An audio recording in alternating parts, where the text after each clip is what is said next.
होई पूजन माई के पंडलवा में हो, होई आरती माई के पंडलवा में हो।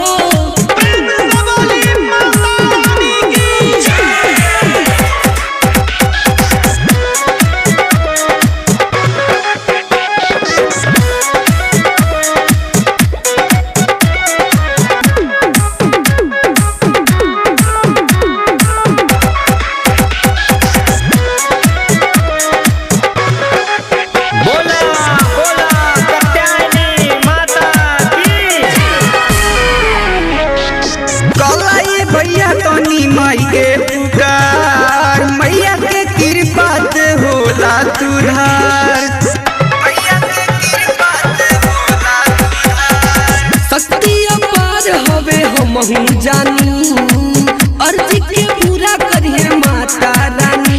बुझे लागल जयकारा मंडलवा में हो, बुझे लागल जयकारा मंडलवा में हो। होई पूजा माई के पंडलवा में हो, होई आरती माई के पंडलवा में हो।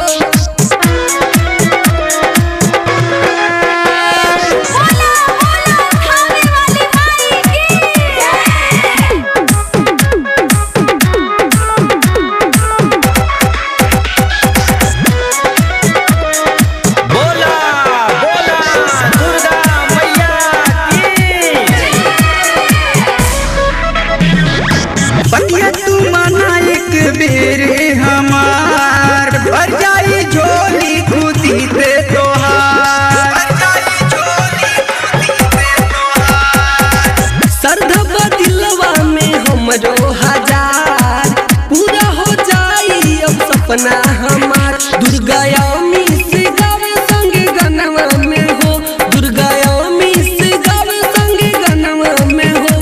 होई पूजा माई के पंडलवा में हो, होई आरती माई के पंडलवा में हो।